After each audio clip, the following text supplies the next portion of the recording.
In the heart of Africa, a story was quietly taking shape, one that would eventually ripple across the world and challenge the foundations of modern aviation. It began with a man whose name was not found in the glossy corridors of Silicon Valley, nor celebrated in the engineering schools of Europe or America, but in the dusty streets of Zimbabwe. His name was Maxwell Chikumbutso, a self-taught inventor whose life had already been a tapestry of improbable creations. Before the world knew him for a machine that seemed to bend the rules of physics, he was a man driven by vision, persistence, and the refusal to accept that the impossible should remain so. The notion of a self-powered aircraft had always sounded like the stuff of speculative fiction, a dream belonging more to the pages of a futuristic novel than the runways of modern airports. Aircraft, after all, were synonymous with colossal fuel consumption. Jet engines devoured thousands of gallons on a single flight, and their thunderous roar was powered by fossil fuels that cost nations billions and left behind a trail of emissions. To suggest that one could build a plane that produced its own power, without needing the logistical chains of refueling, was almost laughable in the eyes of traditional aerospace engineers. Yet, Chikumbutso was never constrained by the skepticism of others. He believed not in the limitations of accepted science, but in the limitless potential of human ingenuity. As whispers of his self-powered vehicle projects spread, cars that needed no charging, generators that ran endlessly without fuel, the idea of an aircraft was, in many ways, the natural escalation of his daring. If one could power a car indefinitely, then why not a machine that soared above the clouds? The dream began modestly, on sketches and prototypes fashioned in workshops far removed from the polished laboratories of Boeing or Airbus. And yet, what emerged from those humble spaces would one day challenge a jet in open skies. To understand the magnitude of the feat, one must first appreciate the cultural and scientific environment from which it was born. Africa was seldom seen as the incubator of world-shaking technology. For decades, the global narrative cast the continent as a recipient of innovation rather than its source. But Chikumbutso disrupted that narrative with every invention he brought forth. The aircraft project was not just about engineering, it was about reshaping the world's perception of possibility. The first prototype was a strange sight to behold. It bore none of the sleek polish one might expect from a machine destined to revolutionize flight. The bodywork was crude, the lines angular and rough, and yet beneath its skin, it housed a system that challenged the very economics of aviation. Instead of tanks filled with aviation fuel, instead of turbines roaring with kerosene combustion, it carried within it a power unit capable of sustaining flight indefinitely. The mechanics of that system, rooted in Chikumbutso's long-touted but fiercely debated energy technologies, remained cloaked in secrecy. Was it electromagnetic? Did it exploit principles yet unrecognized by mainstream physics? What mattered most was not the precise formula, but the undeniable fact that it worked. Test flights began quietly. A small group of engineers, pilots, and witnesses gathered in a secluded airstrip on the outskirts of Harare.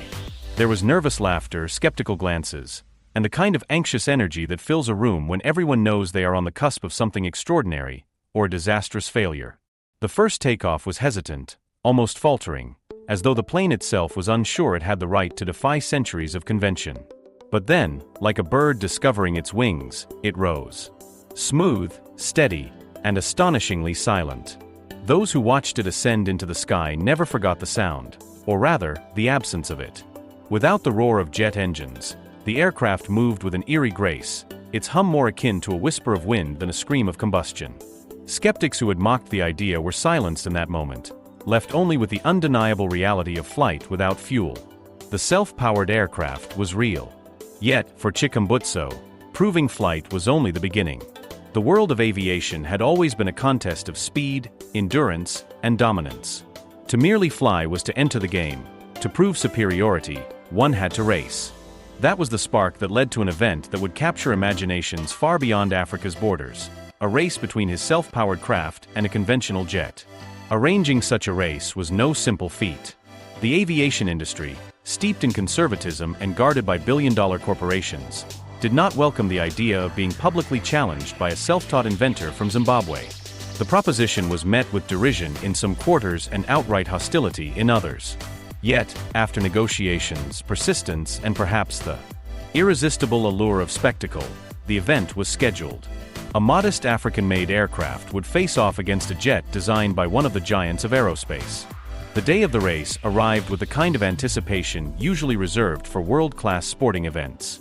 Crowds gathered at the airstrip, media crews prepared their lenses, and pilots adjusted their gloves with a silent knowledge that what was about to unfold could alter the trajectory of aviation history. On one side of the runway stood the jet, sleek, powerful, its turbines gleaming in the sunlight. On the other side, the self-powered aircraft, unassuming, even humble in its design, but carrying within it the promise of a revolution. The countdown began. Engines roared on the jet's side, while the hum of electromagnetic systems pulsed quietly on the other. As the signal dropped, both machines lunged forward. The jet, with its fiery thrust, surged ahead instantly, its nose lifting with practiced grace. The self-powered craft, slower to accelerate, seemed momentarily left behind. But as both cleared the runway, something astonishing happened. The self-powered plane, free from the burden of burning fuel, began to climb and cruise with effortless precision. While the jet devoured energy in torrents, the African aircraft glided with unrelenting consistency. Spectators gasped as the distance narrowed. Cameras zoomed in as the improbable unfolded before their eyes. The self-powered aircraft drew level with the jet, then, with steady acceleration, pulled ahead. What had seemed impossible minutes before was now undeniable. Maxwell Chikumbutso's invention was outpacing a jet in open skies. And that was only the beginning of what would become one of the most debated, analyzed, and mythologized moments in aviation history. The moment the self-powered aircraft pulled ahead of the jet, the airstrip erupted in disbelief. It was not the kind of disbelief born of cynicism or doubt, but the sort that comes when the human mind is forced to confront something it had long considered impossible. There was cheering, yes, but also stunned silence in many corners. Some held their hands to their mouths. Others pointed to the sky as though needing confirmation that their eyes were not betraying them. The jet, powerful and relentless, continued its surge, yet the self-powered craft maintained its lead with unnerving calm.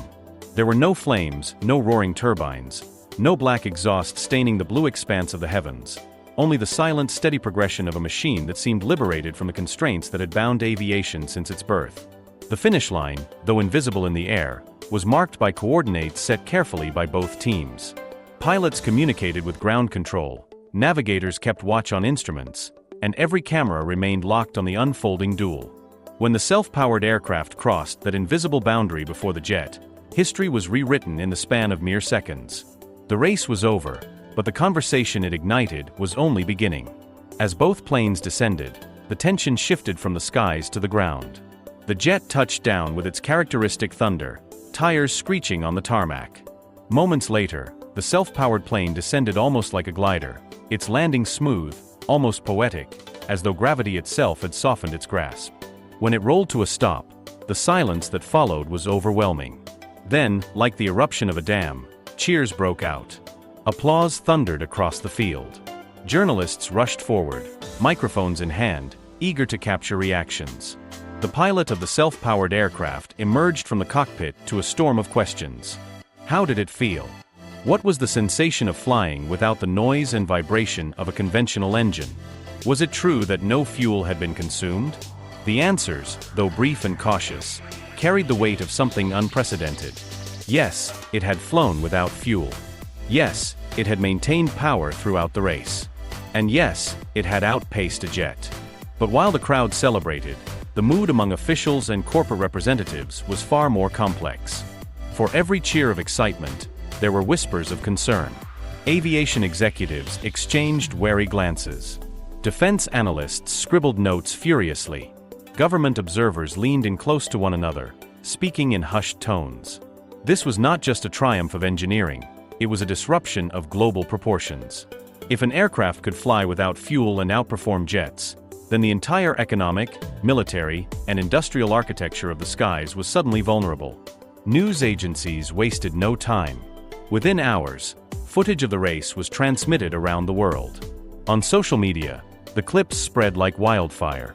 The hashtags were immediate: hashtag self-powered flight, hashtag African innovation, hashtag the jet race.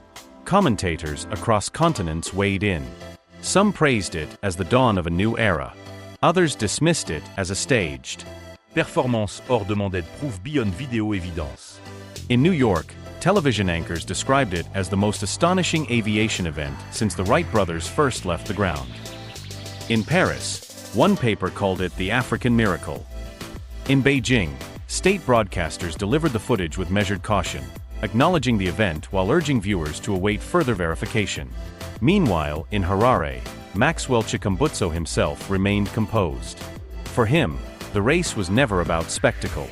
It was about vindication. For years, he had faced accusations of fraud, ridicule from skeptics, and silence from institutions unwilling to acknowledge his work. The race was a statement, not only to his detractors, but to the generations of African inventors who had been overlooked.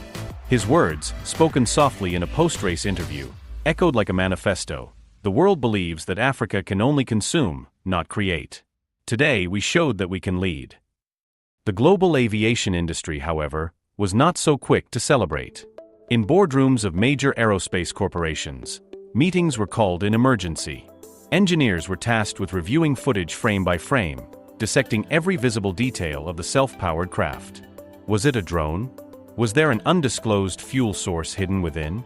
Could electromagnetic propulsion truly generate sustained thrust? Theories abounded, but concrete answers were elusive. Military strategists were particularly alarmed. For them, the implications were staggering. An aircraft that required no refueling could remain airborne indefinitely, a potential game-changer in reconnaissance, surveillance, and even combat. Nations had poured billions into aerial refueling programs, into fleets of tankers designed to keep fighters and bombers aloft. Yet here was a machine that needed none of that infrastructure. If replicated or scaled, it could append decades of defense planning. In Washington, the Pentagon demanded a classified report. In London, the Ministry of Defense convened a special committee.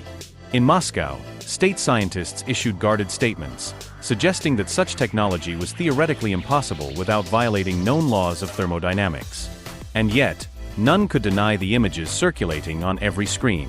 On the streets, the reaction was different. For ordinary people, the race represented hope.